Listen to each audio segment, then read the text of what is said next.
Hey everybody, great to have you back here in the fish tank. It's Minion Masters meta time. That's right. We're going to do it a little bit different this month. So if you've been watching these videos in the previous seasons, we've done like a whole meta to look at all the modes. But each time I do it, I kind of think of a different thing to add, and it's got longer and longer and longer. So what we're going to do this time is we're going to break it down into separate videos. We're going to have 4 videos. 1v1, 2v2 pre-mades, 2v2 randoms, and draft. So hopefully that means that you can get to the information that you want to get to as quickly as possible. Now, before we do dive in, I would like to say I'd really appreciate it if you're new here, if you hit the subscribe button and give us a thumbs up. And of course, if you're not new, get involved in the comments, give it a thumbs up, turn on your notifications. These videos do take a lot of work, getting the data, collating the data, presenting the data. There's a lot that goes into it, so it would really mean the world to me if you would follow, thumbs up, all that good stuff. Right, let's get into it. So this is our 1v1 video of the selection. So the first thing we're going to look at is our master popularity. So 1v1 master popularity. We've got 2 graphs here. As you can see, last season on the left, version 2.6. This season on the right, version 2.7. Just to confirm, this is leaderboard analysis. That's the only data that we are able to get hold of. So one thing you can see massively this season is Wrecked is the master of choice in solos. One thing we don't have as well is any access to what master alternative perks are being used. But it seems like the big increase in Wrecked is that a lot of people are using his new alternative master perk, the Mass Illusion, to great effect. So last season, Valorian, Apep, and then Wrecked were the top 3. Now it's Wrecked. Almost 25% of the solo leaderboard decks have been Wrecked, followed by Valorian. Of course, Valorian has that decently strong alternative master perk with the Fervent Warrior. And Volko now up there in 3rd place. One thing to always look at the average mana cost. Hasn't changed much. If you're a newer player, you're kind of looking between 3 and 4.5 as an average mana cost. Of course, there are things that outlie those, but that's pretty much where you want to be aiming for. So, Wrecked, as we said, has gone up massively this season, 12%. Volko has gone up by 3%. Mordar, 2%. Ratbo, of course, Ratbo, we'll see when we look at the other videos, has an alternative master perk that seems to be stronger in the 2v2 game mode with that squeak attack, and that's actually getting nerfed in the next patch. So, of course, if things are going up, things also have to go down. So the biggest reduction in the play rates are Valorian, then Ravager, and then Apep. So, you know, a few seasons ago, Apep was dominating everywhere. Now this season, you can see Apep's down 1, 2, 3, 4. Only the 5th master of choice at 7.3%. So that's quite surprising, and really that shows a huge impact of the alternate master perks and how they have changed the strength for some masters. And in the next patch, version 2.8, Apep is getting another alternative master perk, which is going to be replacing his shield totem with a book that copies a minion from your opponent's deck and then does something to it. More on that later. Right, so Wrecked, master of choice in solos. Next up, let's have a look at the cards, top cards. So we're going to look at top cards, non-spells, and then after that spells. And the reason we separate them is when you're building a deck, you're kind of building it with your minions and then your spells kind of almost separately in your mind. So I think it makes sense to do this. We're, of course, using the same color coding as we've used before, and if you're not familiar with it, if it's green, that means its rank has gone up from last time. So, for example, Swarmers are number 1, they've gone up from number 2 last time. If it's red, it means they've gone down. For example, Slitherbound there is number 10, previously was number 3. So the top left number is its current rank, the top right number is its previous rank. If it's white, which we don't have any here, it means it's a new card for this season. And if it's black, it means it hasn't changed its rank at all. Right, so let's have a look at the top cards. If you've been playing solos, you're probably going to be familiar with a lot of these. And of course, you can see here, a lot of these are very cheap common cards. 15 of the top 27 cards are common. Only 1 legendary. And I think that here is the Void Altar. So Swarmers, we've seen how strong they've been. They're always a top choice, just cheap bridge grab. They've got that horizontal split, so you can spawn them on a bridge. Legionnaires, again, you can split them. They're pretty damn tanky. Tantrum Throwers, again, they have that horizontal split, so you can play them on a bridge, and especially if they're throwing their spear, if you don't have any bridges, they will actually stand on the bridge and take it, even if they're going to walk backwards. So nothing particularly shocking here. One thing to note is the Zealots of the Burning Fist. They've gone down a lot. You can see they're in 22nd. They were up in first place last season. And remember, they did get nerfed in the latest patch, so they did receive that slight change where the survivor gets the heal instead of the spirit. And there was a lot of things that got nerfed last season, and as you would expect, their play rate went down. Zealots of the Burning Fist went down a lot. Crossbow Clubhouse, that got a nerf and a bug fix, that went down a lot.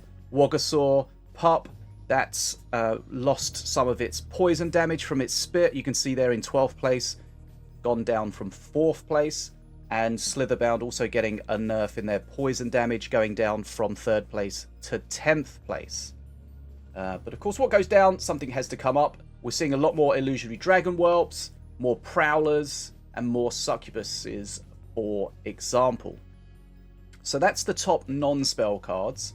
And almost all cards were used. The only cards that we didn't see in any leaderboard decks were the Spire Stag, which it's getting a buff in the next patch. Sniper Squad, Sanctum of the Cleansing Fire, Resonating Construct, High Mage Laylale, Azog, and Void Fiend. Oh no, sorry, that's Azog, Void Fiend of Chargeback. So those were the only 6 unused cards in solos. Okay, so let's switch to look at the top spells in solos here. So the top spell, as it has been last season, and I don't think previous to that, I think the top spell might have been slightly different, but Daggerfall is the top spell. Frostfeather Flyby, and I think one of the reasons we're seeing Frostfeather Flyby is not only is it great in the normal things that it does, it actually has a very interesting interaction with Rex Perk 3, Mass Illusion, where if you fly by and then illusion them, you actually get a bunch of Frost Feathers from it. Which you could argue, is that how it should work? Is it a bug? Is it a feature? I think this has been discussed and the devs think it is working as expected. Also, Bats have gone up a lot from 16th place to 3rd place, and again, that's likely on the back of the same sort of thing. So, Bats, the biggest increase overall. Gorik's Gate, Frostfeather Flyby, Dragon Ball, and Last Stand, interestingly. Chain Lightning dropping off quite a lot. Unholy Ground. Bearvalanche, we know that got nerfed in the last patch. That dropped off a couple of percent. Daggerfall, actually, amongst the biggest play reducers, if that even makes sense. Play rate's gone down the most. But still in first place, just goes to show how heavily that is played. Morgul's Mark dropping off as well. And 0 legendary spells here. And the only 4 unused spells: Rimmergold's Breath, not a surprise. Mountain Shaper, not a surprise. Mountain Gale, not a huge surprise. And Clear Skies, not a huge surprise. Those, definitely the Rimmergold's Breath and the Mountain Shaper, you're likely to see those more in 2v2, even though not that much.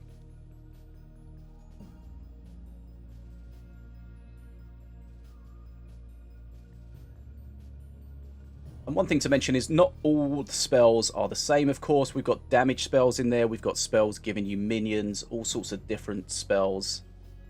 But if you're looking to build a 1v1 deck, this is going to be a great place to start, a great resource to give you an idea of what spells are strong and heavily played. Okay, next up we're going to look at the top legendaries. This is always interesting for newer players, specifically because they're looking to spend their shards. You know, legendaries are cool, but one thing to mention is this game is not pay to win. Legendaries are not the be all and end all. As we've seen in the top cards, most of the top cards are common. Most of the top spells are common, I think. So decks normally have 1, 2, maybe 3 legendaries in them, but not a full legendary deck. That's not something you need. And interestingly here, the number 1 legendary in solos is Karmic. Karmic, of course, brand new from last season. Hasn't received any balance changes, so he's still in his base form. Remember, he has that Karmic Shield after 6 seconds that returns damage. So he's gone up from 5th place to 1st place. So he's a strong new addition, but I don't think overly strong. I don't think he's been discussed in any terms of any balance changes. So a nice sort of decently strong but balanced enough addition to the game there. A Kinlep, we've seen a lot of a Kinlep, and he's gone up from 21st place to 2nd place, and he's had the biggest increase in play rate overall in this legendary lineup. Also seeing some more play of Simulacrum, of Reconator, of Jezra, and of Korgoth. Taluk dropped off a lot. The biggest reduction in play was Taluk, which, I mean, that did come on the back of a nerf to him, so that's obviously being felt. But you can see he's still there in 7th place. Previously was 1st, now is only 7th. So that still shows you that he's being played a decent amount and that the Slither decks are still around. But Taluk dropping off, Herald Armoon dropping off, so there's maybe a link between those two. Wartrack Dreadnought dropping off as well, plus Jinlong and the Snake Druid. One thing when you're thinking about building legendaries is you've got to think about some legendaries are really niche. Like, you know, you've got like a Dragon's Nest, right? This is a core card for a whole deck strategy. Whereas someone like Karmic, and this is one of the reasons he's probably played the most, is you can kind of put him in any sort of deck. So if you're looking to craft a legendary and you want to get the most bang from your buck, you want to really go for something that's not too niche. And then if we look at the unused legendaries in solos, only 4 of them were unused. Sanctum of the Cleansing Fire, Mountain Shaper, Laelel, and Azog. Of course, we've seen that data kind of before in the previous ones. Because, you know, legendaries are cards and spells themselves. Right, so we've looked at the Masters and we've looked at the cards, but let's put them together and look at the top decks. Now, you can argue as to what is or what isn't the top deck. And the way I've decided to do it, and the way we've done it for a while, is I've got the data, we look at the decks, we look at the position of the deck, we then also look at the average of the rank of all the cards in them, and then we put that data together. So we're looking at high rank decks with high rank cards. And we've extrapolated this time, so we've got a top deck for each of the Masters, for each of the modes. So whatever Master you're looking for, we should have something for you.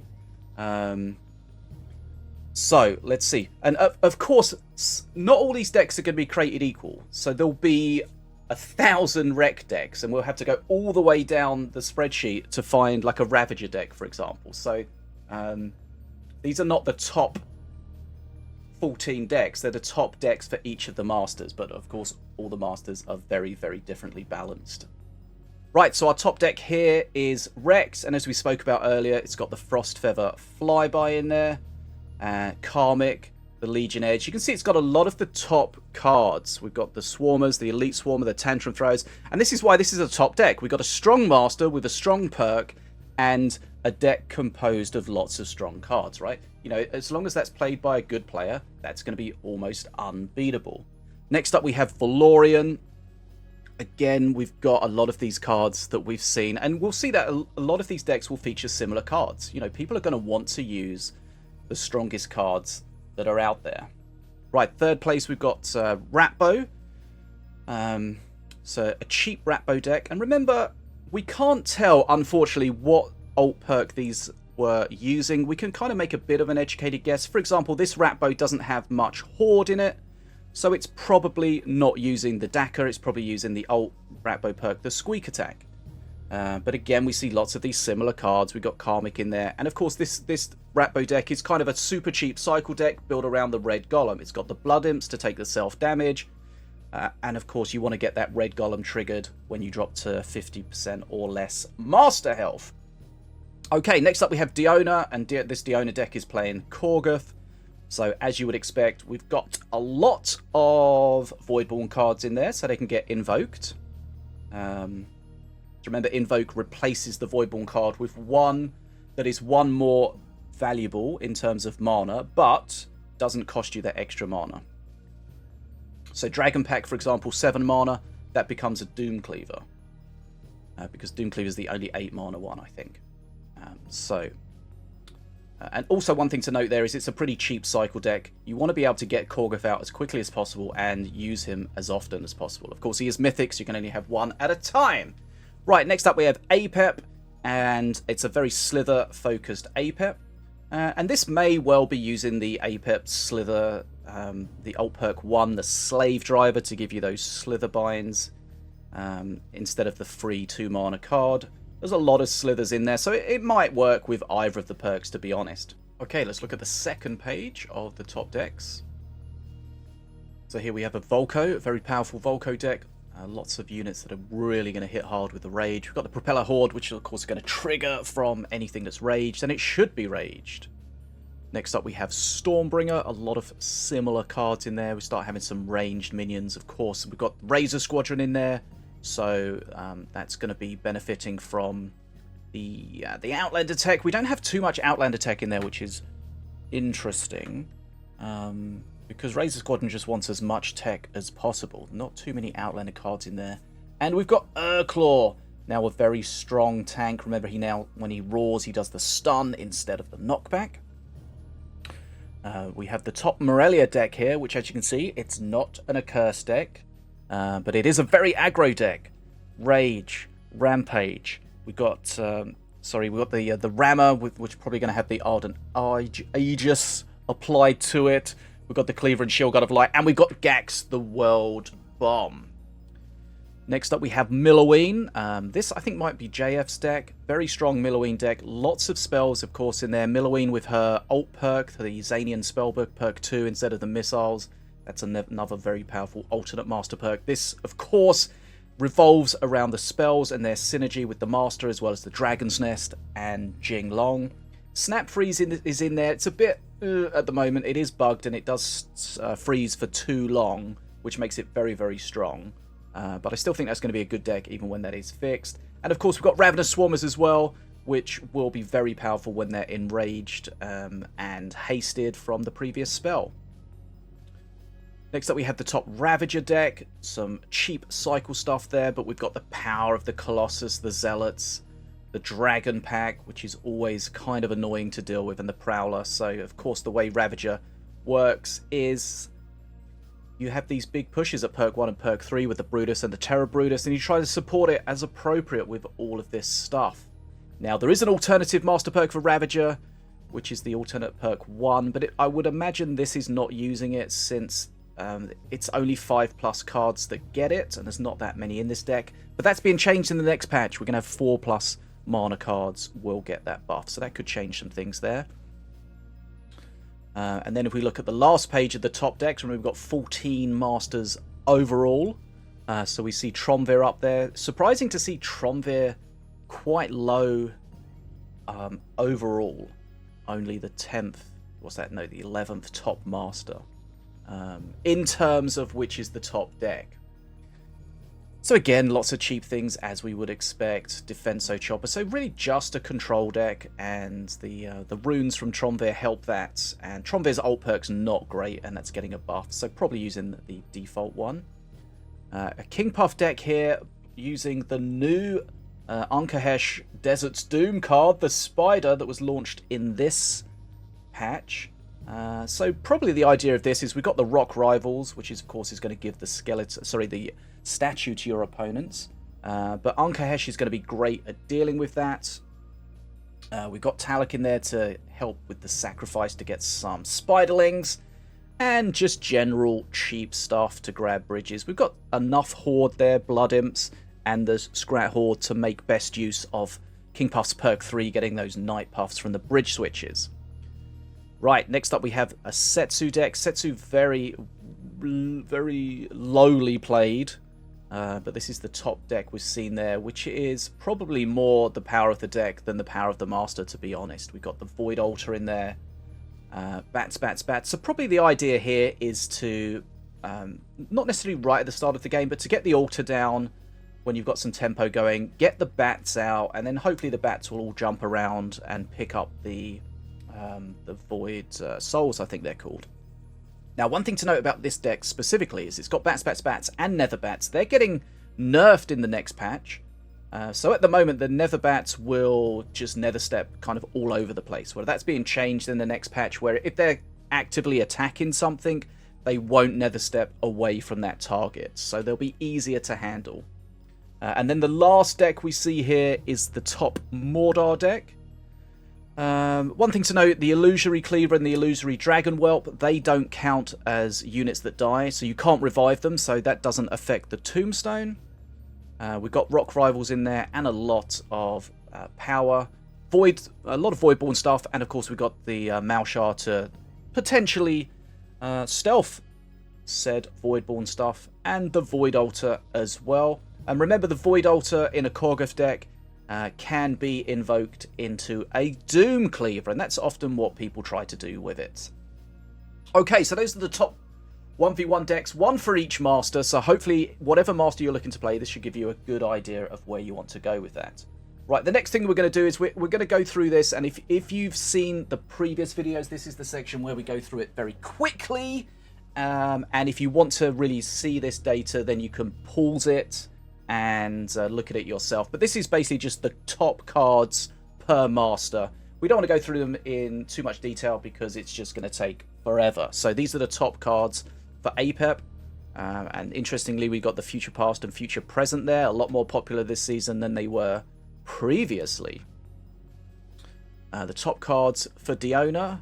And looking by the top few cards, seems like a pretty aggro setup there. Top cards for King Puff, lots of Horde cards, as you would expect. Propeller Horde is almost an always include in KP decks.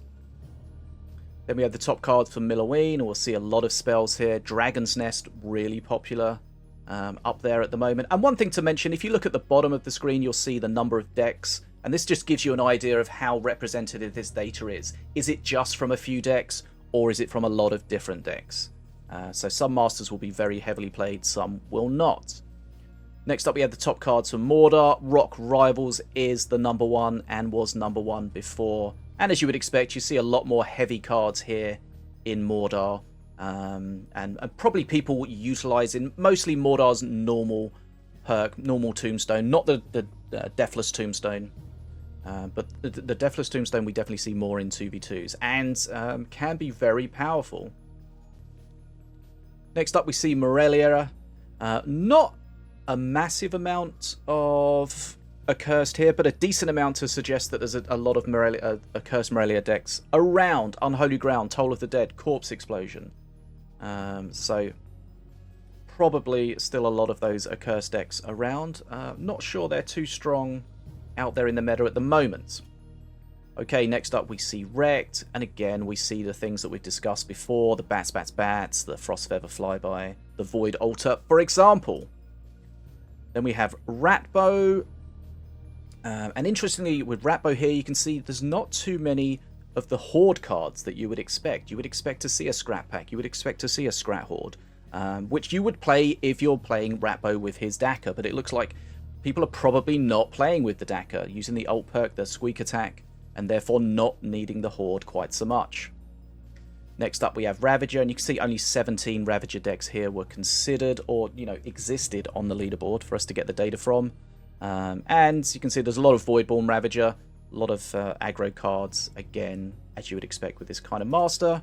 Setsu, 21 Setsu decks, so, not completely dead over there on the leaderboard, but it does look like the Void Altar Bat strat is again one of the top strats that is being employed by Setsu players out there. Stormbringer, as we would expect, we'll start seeing some ranged cards here, the Crystal Archers, the Drone Buzzers, Razor Squadron, stuff like that. Lots of Outlanders, lots of Crystal Elves in there.